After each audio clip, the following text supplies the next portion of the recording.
México subordinado. La subordinación en la etapa neoliberal. Tercera parte, 1976 y 1982. 2 años crisis para acabar con el Estado nacionalista. Sección 3. La revolución ha muerto. ¡Viva la revolución! En el ámbito de las posibilidades habidas en el horizonte geopolítico y en una temporalidad de disputa entre las potencias capitalistas, aprovechándose ciertamente la coyuntura creada por la depresión y el avisoramiento de una conflagración mundial, el general Lázaro Cárdenas pudo, porque se atrevió a concretar los propósitos revolucionarios, favorecer los intereses populares y de la independencia económica de México, hasta donde era posible. Durante su gobierno, en 1938, la Revolución Mexicana llegó a su culminación. Después, el descenso, la crisis, la agonía y la muerte. La revolución se detiene y caduca, afectada por la contrarrevolución burguesa latente desde un principio en su propio seno. Se detiene porque lo contienen las fuerzas de la burguesía, que desde hacía varios años jalaban hacia atrás, sin lograr sus fines. Pero cuando en 1938 llega a su término, todo esto, por supuesto, aproximadamente. Estas fuerzas se imponen como resultado del incremento de su poder. ¡Zas!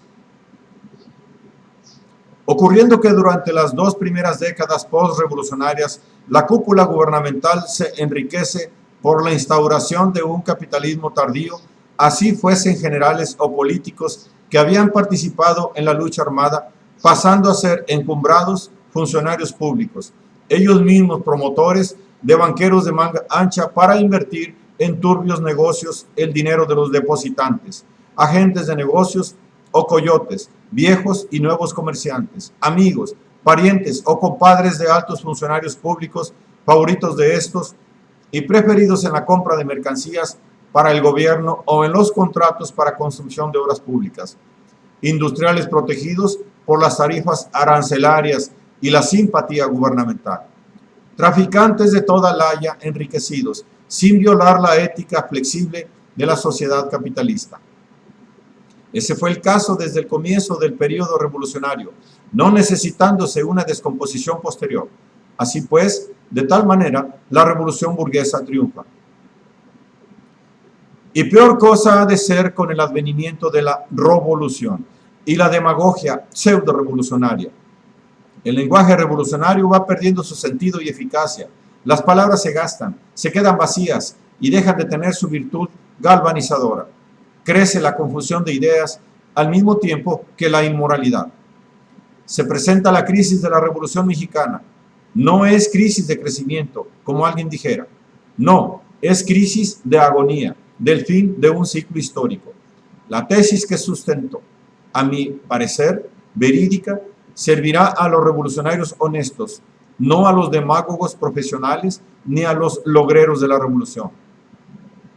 Los funcionarios del partido quieren mantener vivo el cadáver con discursos demagógicos, aptos para el choteo popular.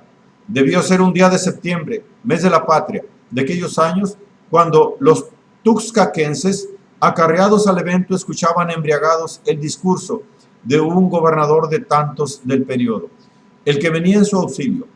«Conciudadanos», dijo el gobernador, rememorando mi trayectoria, vivificando el único proceder de mis promesas, ante esta tierra que visité como anónimo compañero de un candidato a la presidencia, cooperador omnímodo de un hombre representante cuya honradez no ha estado nunca desligada del contexto de sus manifestaciones políticas y que sí, en cambio, es firme glosa de principios democráticos en el supremo vínculo de unión con el pueblo, aunado a la austeridad de que ha dado muestras la síntesis evidente de idealismo revolucionario nunca hasta ahora pleno de realizaciones y de certidumbres. El bla, bla, bla, bla, bla de época para toda ocasión. Es decir, para toda ocasión encomiable y conmemorativa, e incluso discurso apto para ocasiones fúnebres. Os ayudaremos con nuestro poder. Las fuerzas vivas del Estado desde su faldisterio claman para socorrer a los damnificados de esta hecatombe nunca predicha ni deseada.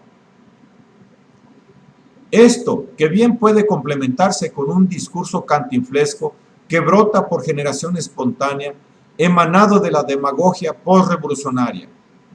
Compatriotas, la revolución no ha muerto, no, nosotros la hacemos vivir al revivificarla con nuestras acciones partidistas, como las que nos desvelan en el cotidiano afán por seguir revolucionando nuestras instituciones, porque los hombres pasan, pero las instituciones permanecen con el espíritu de los ancestros que las forjaron. Compañeros agraristas, somos todos o ninguno los que estamos arropados por su manto protector popular y populista, porque la revolución no se hizo por unos cuantos, para otros tantos bribones, no, abajo con los sepultureros precipitados que nos quieren hacer creer que ha fenecido, pues no, no ha muerto, sino que vive en nuestros bolsillos. Demagogia de la cual los informes anuales de Alemán Valdés 1946-1952 son el complemento épico, cual logros revolucionarios ficticios, infraestructura inexistente. Se gastaron chorros cientos mil millones en la construcción de presas, carreteras, escuelas. ¿Qué? ¿Ontan? ¿Y de a cuánto el sobreprecio? Vicente Lombardo Toledano subraya la ruptura dada por el régimen alemanista, denunciando su sino ya francamente antirrevolución. La burguesía procreada por la propia revolución se alzaba como un monstruo crecido que destruye a su creador, cuya naturaleza era de índole no solo contrarrevolucionaria, sino antinacionalista. Un gobierno ya encabezado por un licenciado representa un viraje en redondo de la política seguida durante el periodo anterior, respecto de la independencia nacional y la vida democrática. El panorama de los últimos años no puede ser peor.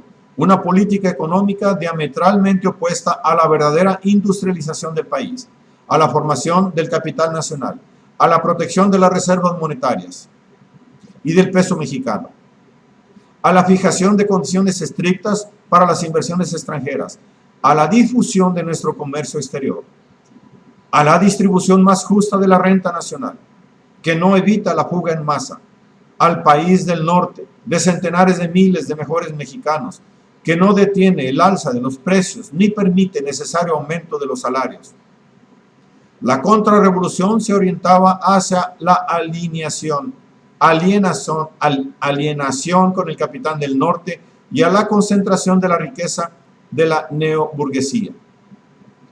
Denunciando también Lombardo que el régimen priista cooptaba a los líderes de los movimientos obrero y campesino, obligando a los sindicalistas independientes a incluirse en el corporativismo oficial, procediéndose a nulificar el derecho a huelga, discriminándose a las organizaciones de trabajadores no afiliadas al partido. Ausencia de democracia en el seno de los sindicatos y comunidades campesinas. El enriquecimiento de los líderes se ha convertido en muchas regiones del país en dueños de comercios y de fábricas o en terratenientes, y no obstante su carácter patronal se sigue ostentando sin rubor como defensores de la clase obrera. Cuando la corrupción y el cinismo se desbordan, una investigación aún superficial acerca de las fortunas logradas por esta nueva burguesía parasitaria, integrada por funcionarios públicos, caciques políticos, sindicales y agrarios, revela cuán profundamente ha penetrado la corrupción en la vida social de nuestro país. No hay un solo negocio de altas ganancias en el que no participe esta burguesía parasitaria. Los políticos menores tienen también lo suyo, según la influencia de que disfrutan. Por desventura, ¿acaso no había muerto ya la revolución sepultada por la burguesía y la burocracia del partido y anexas? El partidazo revolucionario institucional. Los vicios del autoritarismo partidista habrían de proseguir ajustados al dominio político detentado por el partidazo, viniéndole bien el interregno del hegemón capitalista imperialista para propiciar reformas económicas y mantener la postura revolucionaria. pero la élite partidista burguesada ya estaba coludida como casta dominante con el sector capitalista en ascenso, haciendo todo para su funcionamiento óptimo. Por tanto, los gobiernos postcardenistas se irán inclinando más y más hacia la derecha. El monolitismo político se acentúa, aun y cuando durante el periodo cardenista la espantada burguesía intentó erigir un partido propio en conjunción con la Sacrosanta Iglesia y los sinarquistas, agrupación de abierta tendencia nazi-fascista. Pero a la hora decisoria las jerarquías reaccionaron. El empresariado regiomontano y los nahualones prefirieron pactar con el partidazo.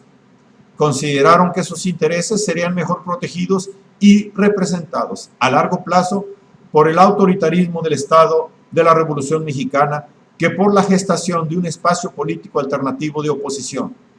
Pocos años después el gobierno tolerará e incluso fomentará la existencia de un partido que expresase simbólicamente y no solo simbólicamente a la derecha, el Partido de Acción Nacional, fundado en 1939.